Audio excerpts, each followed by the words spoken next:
नमस्कार,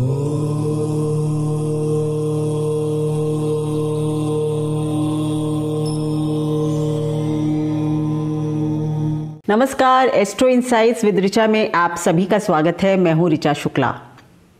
आज मित्रों आपको कुछ ऐसे उपाय बताऊंगी जिन लोगों को अपनी पत्रिका के विषय में कुछ नहीं मालूम है, या आप लोग जानते ही नहीं आपकी जन्म तिथि क्या है, या पत्रिका टाइम सही नहीं है। मतलब अगर आपको ज्योतिषीय रूप से ये नहीं पता कि आप मेरे वीडियोस से कैसे लाभ उठाएं, तो अब मैंने सोचा है कि कुछ वीडियोस मैं ऐसे बनाऊंगी जिसमें कि आप बिना अपने बारे में ज्योतिषीय ज्ञान रखे हुए भी आप इन उपायों को करके अपने जीवन को अच्छा कर सकते हैं। मैं हमेशा कहती हूँ कि उपायों से बहुत कुछ नहीं होता, क्योंकि जो कर्म में लिखा हुआ है वो हमको भोगना ही पड़ता है। लेकिन फिर भी ज्योतिष में हमारे महर्षियों ने बहुत गूढ़ बातें बताई हैं। मतलब अगर किसी के शरीर में कष्ट हो रहा है तो ज़रूर हमको सूर्य के उपाय कर लेने चाहिए। क्यों, कैसे, ये सब आगे इस वीडियो में बताऊंगी। आपको कुछ ना पता हो फिर भी ये वीडियो आपके लिए बहुत लाभकारी होगा। इस वीडियो को आपके साथ चर्चा को आगे बढ़ाऊं उससे पहले एक महत्वपूर्ण सूचना।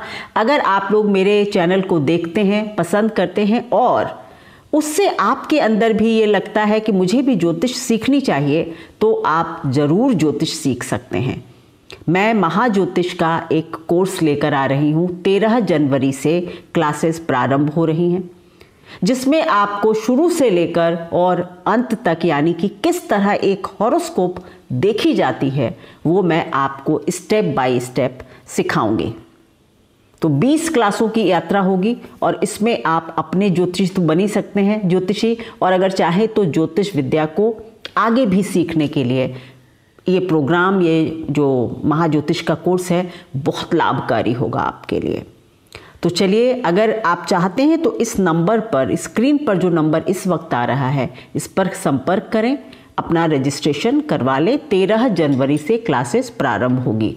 आगे बढ़ें, वीडियो पर आ जाएं।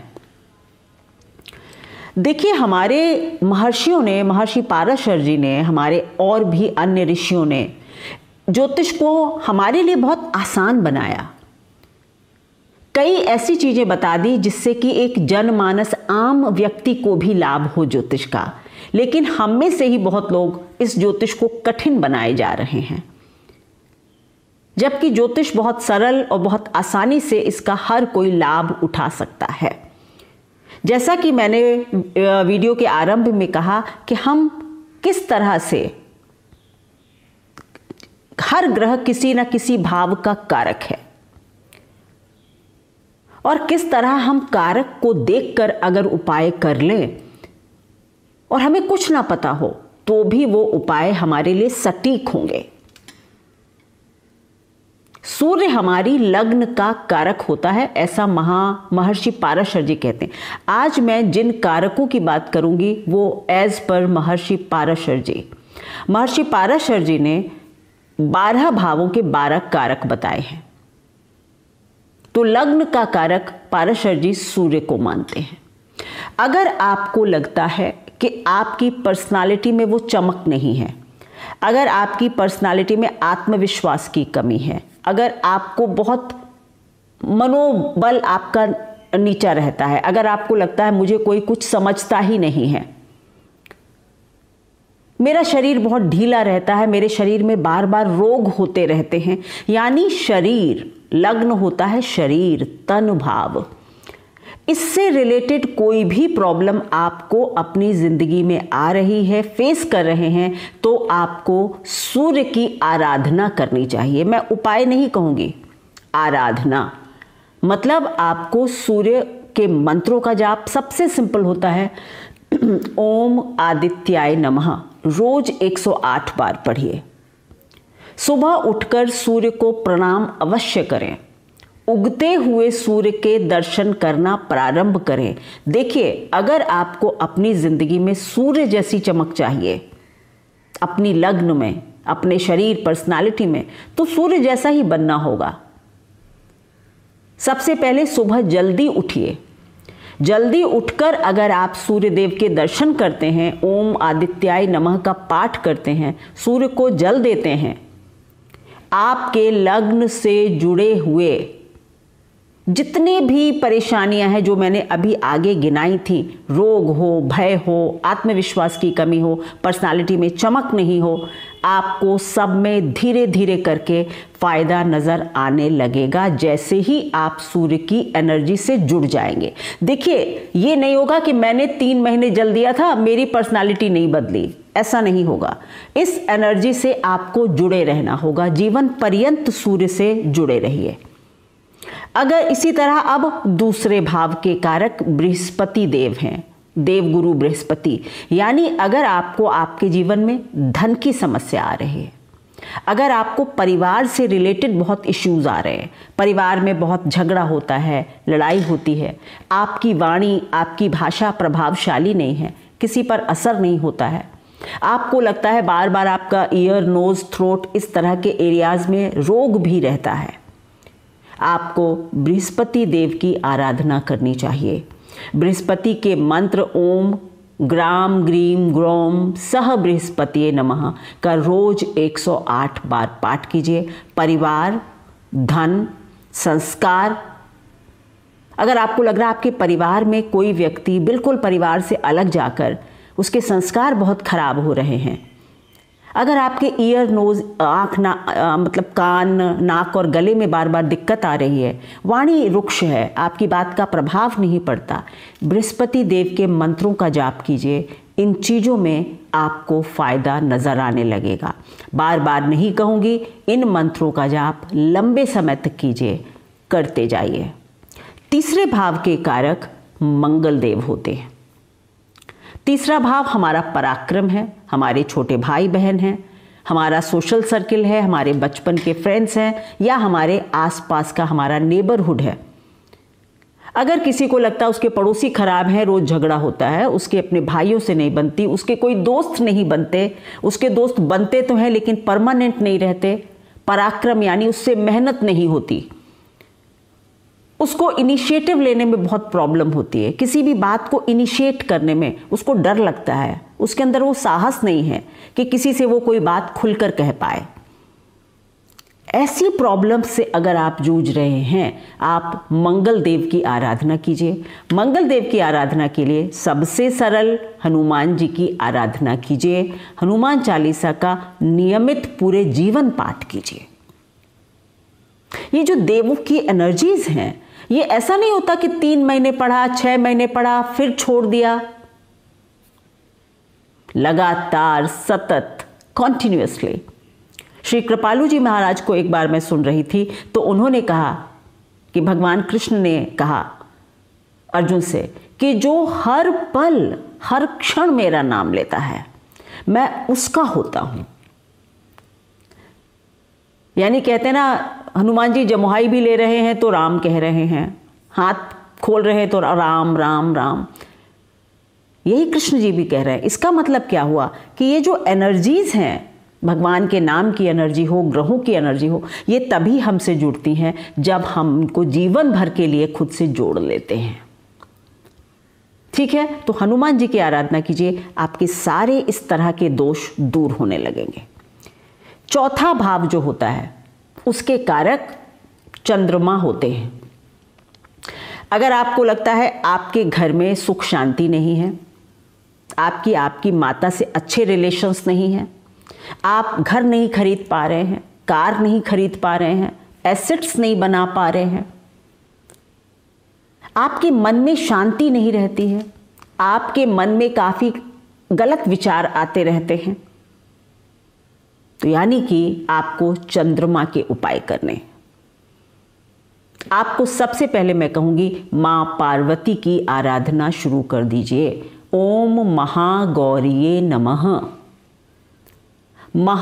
ओम महागौरिये नमः का रोज 108 बार पाठ कीजिए। शिव मंदिर में कभी भी जाएं तो शिव और पार्वती का साथ साथ स्मरण करें।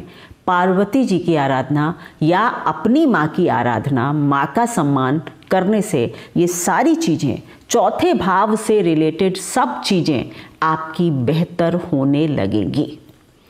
पंचम भाव के कारक फिर से बृहस्पति देव बनते हैं, यानी आपको अगर संतान से रिलेटेड प्रॉब्लम आ रही है, आपकी संतान नहीं हो रही, संतान है तो अच्छी नहीं है, आपको लगता है कि आप सही समय पर सही बात, अपनी बुद्धि का प्रयोग नहीं कर पाते हैं, आपको लगता है आता तो था मुझे लेकिन एग्जाम में मैं लिख नहीं पाया, ये बात मुझे पता थी लेकिन मैं उससे कह नहीं पाया, यानी बुद्धि का सही समय पर सही प्रयोग आप नहीं कर पाते। आपको कोई सरकारी फेवर नहीं मिलता, सरकार से जुड़े आपका कोई भी फाइल हो अटक जाती है, सेल्फ एक्सप्रेशन आपका अच्छा नहीं है, यानी बोल नहीं पाते हैं, कह नहीं पाते हैं, लिख नहीं पाते हैं, एक्सप्रेशन वीक है, या फिर संतान से रिलेटेड प्रॉब्लम्स हैं। देवगुरु बृहस्पति की आराधना कीजिए। देवगुरु बृहस्पति की आराधना के लिए बृहस्पति का मंत्र ओम ग्राम ग्रीम ग्रोम सह बृहस्पतिये नमः का पाठ भी कर सकते हैं, या आप शिवजी की आराधना भी कर सकते हैं। ये भी आपके लिए बहुत अच्छा होगा, जीवन पर्यंत कीजिए। छठे घर के कारक मंगल फिर से बनते हैं।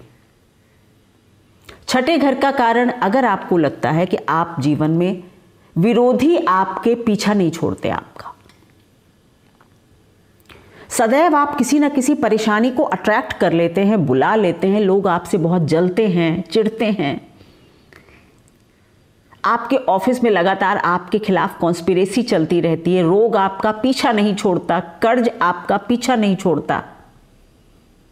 इस तरह की प्रॉब्लम्स अगर आपके जीवन में आ रही हैं, यानी कि छठे घर में कुछ इशू है, आपको पत्रिका नहीं पता, कोई बात नहीं, मंगल का उपाय करना है। फिर से मैं कहूंगी हनुमान जी की आराधना कीजिए, सबसे सरल है। अगर आपको लगता है कि ऋण वगैरह आपका कर्जा नहीं छोड़ रहे हैं, तो हनुमान अष्टक का पाठ कर सकते हैं। को नहीं जानत है जग में कभी संकट मोचन नाम तुम्हारो, यानी अगर आपको लगता है लगातार विपत्तियां, संकट, कर्जे, जलने वाले लोग, कॉम्पिटिटर्स पीछा ही नहीं छोड़ते, तो आप संकट मोचन के स्वरूप में हनुमान जी की आराधना कीजिए, आपका जीवन बहुत बेहतर होने लगेगा। सातवें घर के कारक शुक्र देव होते हैं। देवगुरु बृहस्पति, देवों के गुरु और अब दैत्यों के गुरु शुक्राचार्य, सातवें घर के कारक शुक्र होते हैं। आपके विवाह में प्रॉब्लम्स आ रही है, रिश्तों में प्रॉब्लम आ रही हैं, कभी कोई रिश्ता टिकता नहीं है, रिश्तों में इमोशनल वैक्यूम फील कर रहे हैं, पार्टनर्स आपको बराबर धोखा दे रहे हैं, बिजनेस में बिजनेस चल नहीं रहा है ना, कोई भी रिश्ता लंबा नहीं चलता है, चाहे वो लव रिलेशंस हो या व्यापारिक हो या व्यापार हो, सातवें भाव से रिलेटेड चीजें दिक्कत में आ रही। आप विदेश जाना चाहते हैं बहुत समय से लेकिन जा नहीं पा रहे हैं, वीज़ा कैंसिल हो रहा है, बन नहीं रहा है, इस तरह की प्रॉब्लम्स आ रही हैं, तो आपको शुक्राचार्य यानी शुक्र देव का उपाय करना है। महालक्ष्मी की आराधना कीजिए। शुक्र के लिए महालक्ष्मी की आराधना की जानी चाहिए। ओम महालक्ष्मी नमः 108 बार पढ़ सकते हैं। अपने घर में श्री यंत्र की स्थापना कर सकते हैं। अपने घर के साउथ ईस्ट कॉर्नर पर किसी मनी प्लांट का एक साउथ ईस्ट में आप रख सकते हैं। महालक्ष्मी जी की आराधना आपके लिए बहुत ज़रूरी होगी। व्यवसाय चलने लगेगा, रिश्ते अच्छे होने लगेंगे, इस तरह की प्रॉब्लम्स आपको फेस नहीं करनी होगी। 8th हाउस के कारक, अष्टम भाव के कारक शनिदेव होते हैं। बार बार चोट लगती है, बहुत डिफ़िकल्टीज आ रही हैं जीवन में, जो भी करने चलते हैं उसमें सफलता नहीं मिलती है, चीज़ें बहुत लेट हो रही हैं, होते होते नहीं होती हैं, रोग भी परेशान कर रहा है, जीवन में अंधकार लगता है, कोई रास्ता नजर नहीं आता। अष्टम भाव, बार बार ऐसा लगता है कि घर में मतलब कहीं कोई लीकेज होती रहती है, पानी बहता रहता है, यानी कहीं ना कहीं कुछ अष्टम भाव की प्रॉब्लम्स चल रही हैं। शनि देव की आराधना कीजिए। शनि देव का कोई भी मंत्र आप पढ़ सकते हैं। ओम नीलांजनम समाभासम यम पुत्र रविपुत्रम यमाग्रजम छाया मातंग संभूतम तुम नमामि शनिश्चरे, इसका पाठ कर सकते हैं। ओम शनिश्चराय नमः इतना ही बोल सकते हैं। पर मैं शनि मंदिर में जाने का आपको सुझाव नहीं दूंगी, तेल के दान का सुझाव नहीं दूंगी, क्योंकि जब तक आपकी पत्रिका नहीं देखूंगी तब तक दान नहीं बताऊंगी मैं, क्योंकि वो काफ़ी खराब हो सकता है। पर अगर इस तरह की प्रॉब्लम्स आ रही हैं तो आप शनि देव का ध्यान कर सकते हैं, शनि के कल्याणकारी मंत्रों का जाप कर सकते हैं। आप पीपल के पेड़ के नीचे सरसों के तेल का एक दीपक शनिवार को अवश्य जला सकते हैं। अगर जीवन में बार बार प्रॉब्लम्स आ रही हैं, काम नहीं होता, बनते बनते रुक जाता है, ये उपाय कीजिए, आपको बिल्कुल जीवन आपका धीरे धीरे करके स्मूथ हो जाएगा। शनि सदैव धीमे धीमे असर करते हैं तो प्रभाव भी धीमे होगा। 9th हाउस, नवम भाव के कारक बृहस्पति हैं। अगर आपको लगता है कि आपके पिता से संबंध अच्छे नहीं हैं, आपको पिता का सहयोग प्राप्त नहीं होता, अगर आपको गुरु अच्छे नहीं मिलते हैं, अगर आप कुछ सीखना चाहते हैं लेकिन उसमें बहुत बाधाएं आती हैं, आपकी शिक्षा में बहुत बाधाएं आती हैं, मनचाही शिक्षा नहीं मिल पा रही है, भगवान में ध्यान नहीं लगता है, या भगवान के प्रति ही अरुचि हो जाती है कई लोगों को कि भगवान कुछ नहीं है, कोई भी सुपर पावर को मानने से आप इनकार करने लगते हैं। कभी भी जीवन में सही रास्ते पर चलना आपके लिए मुश्किल होता है, हमेशा आपको गलत रास्ता ही अट्रैक्ट करता है। 9th हाउस के कारक भी बृहस्पति हैं, तो वही जो मैंने अभी बताया, बृहस्पति के मंत्र का जाप या शिव जी की आराधना कर सकते हैं आप, या आप अपने जीवन में किसी को गुरु भी बना सकते हैं और उसका आशीर्वाद भी आपके जीवन की परेशानियों को दूर कर देगा। किसी गुरु का मतलब आशीर्वाद, गुरु के मंत्रों का जाप, अपने पिता से सलाह ले लें आप समय समय पर, ये भी आपके लिए अच्छा होगा। 10th हाउस के कारक होते हैं बुध। अगर आपको वर्क में, करियर में बहुत प्रॉब्लम्स आ रही, बार बार जॉब छूट जाता है, मनचाहा जॉब नहीं मिल रहा, प्रमोशन नहीं हो रहे, चेंज करना चाहते हैं, अच्छा चेंज नहीं मिल रहा, यानी एनीथिंग रिलेटेड टू वर्क, कर्म, कार्यक्षेत्र, बुध के उपाय कीजिए।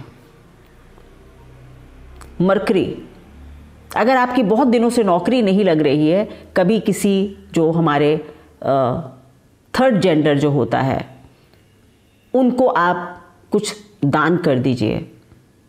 बुधवार के दिन उनको कुछ पैसे दे सकते हैं, हरे रंग का कोई वस्त्र दे सकते हैं। थर्ड जेंडर, ऐसा करने से भी बुध बहुत प्रसन्न होते हैं। या फिर आप विष्णु सहस्त्रनाम का पाठ कर सकते हैं।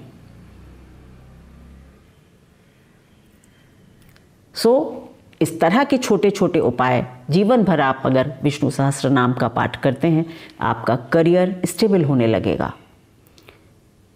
भगवान राम का नाम ही लेने लगिए, हरे कृष्ण ही रोज बोलने लगे, यानी विष्णु के किसी भी स्वरूप का नाम स्मरण आपके वर्क रिलेटेड प्रॉब्लम्स को दूर कर देगा।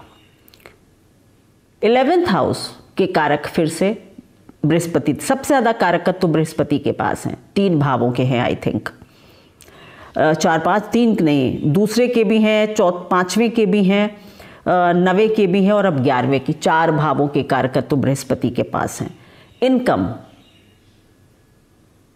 अगर लगता है कि आप ना लोगों के साथ कनेक्ट नहीं कर पाते हैं, आप लोगों को अपनी बात से इम्प्रेस नहीं कर पाते हैं, कम्युनिटी में आपका कहीं कोई रोल नहीं है, नेटवर्किंग नहीं बना पाते हैं, बार इनकम जो रेगुलर सोर्स ऑफ इनकम होता है उसमें कुछ ना कुछ प्रॉब्लम आती रहती है, कभी 2 महीने के लिए खाली हो गए, कभी तनख्वाह मिली नहीं, रुक गई, मतलब कुछ भी। 11th हाउस इज इनकम, या तो बार बार नौकरी छूट जाए, या आप ऐसी जगह काम कर रहे हैं जहाँ पर 2-2, 3-3 महीने आपको सैलरी नहीं मिल रही। इस तरह की प्रॉब्लम्स आती हैं, नेटवर्किंग की प्रॉब्लम्स आती हैं, यानी आपके 11वें भाव में कहीं ना कहीं दोष है। पत्रिका नहीं पता, कोई बात नहीं, मैं आपको बता रही हूं। तो फिर से आपको या तो भगवान शिव की आराधना कीजिए, शिव जी के दर्शन कर सकते हैं आप, बृहस्पति के मंत्रों का जाप कर सकते हैं, गुरुओं का आशीर्वाद ले सकते हैं। इस तरह से काम करने से आपके जीवन में आपकी आय, इनकम के रास्ते सेटल होने लगेंगे। 12वें भाव के कारकत्व कारक ग्रह शनि बनते हैं। 12वां भाव किसका है? खर्चा। 12वां भाव किसका है? जेल, आश्रम, हॉस्पिटल। अगर आपके इन चीजों पर बहुत खर्चे हो रहे हैं, रोज कोई बीमार हो जाता है, फिर हॉस्पिटल जाते हैं, खर्चे होते हैं। अगर आपको ये भय है कि कभी किसी का जेल यात्रा का कोई योग बनता है, खर्चा घर में लगा ही रहता है, इस तरह की प्रॉब्लम्स बार बार, यानी दूसरा, अगर आप 12वां घर इन्वेस्टमेंट पे, अगर आपको लगता है आपका इन्वेस्टमेंट कभी भी अच्छी जगह पर नहीं होता, अगर जमीन ले लेते हैं तो जमीन घाटे में चली जाती है, कहीं कुछ बॉन्ड वगैरह खरीद लेते हैं तो वो नीचे चले जाते हैं, यानी इन्वेस्टमेंट अच्छे फल नहीं दे रहा, खर्चे ज़्यादा हो रहे हैं, रोग पर हो रहे हैं, यात्राओं पर हो रहे हैं, ये परेशानियां अगर आ रही हैं तो शनि देव का उपाय कीजिए। वही उपाय जो मैंने अभी पहले बताया आपको। आप हनुमान चालीसा का रोज पाठ, शनि के लिए भी हनुमान चालीसा का पाठ सर्वश्रेष्ठ है, या पीपल के पेड़ के नीचे सरसों के तेल का एक दीपक शनिवार को जलाना श्रेष्ठ होता है। और कोई उपाय आपको, कोई दान मैं बिना पत्रिका देखे नहीं बताऊंगी, लेकिन ये उपाय ऐसे हैं कि अगर आप करते हैं तो बिना नुकसान के आपको धीरे धीरे इन सभी चीज़ों में, इतनी सारी आपके जीवन के हर एस्पेक्ट पर जो प्रॉब्लम्स आ रही हैं वो दूर अवश्य होने लगेंगी, ऐसा मेरा पूर्ण विश्वास है। पर भाव आपका अच्छा होना चाहिए, प्रार्थना सतत होनी चाहिए। सतत का मतलब होता है लगातार, कॉन्टिन्यूएशन में। 2 महीने किया था मैडम फिर छोड़ दिया, ऐसा नहीं चलता। उस एनर्जी को आपको खुद से जोड़ लेना होगा, अपने रोज के सर्किल में लाना होगा, तब वो एनर्जी आपसे जुड़ती है और आपकी चीज़ें ठीक होना शुरू होती हैं। चलिए, आप सभी के जीवन में परेशानियों का अंत हो, ऐसी शुभकामनाएं मेरी हैं। और अगर आपको मेरा चैनल अच्छा लगता है तो लाइक करें, शेयर करें, सब्सक्राइब करें। धन्यवाद।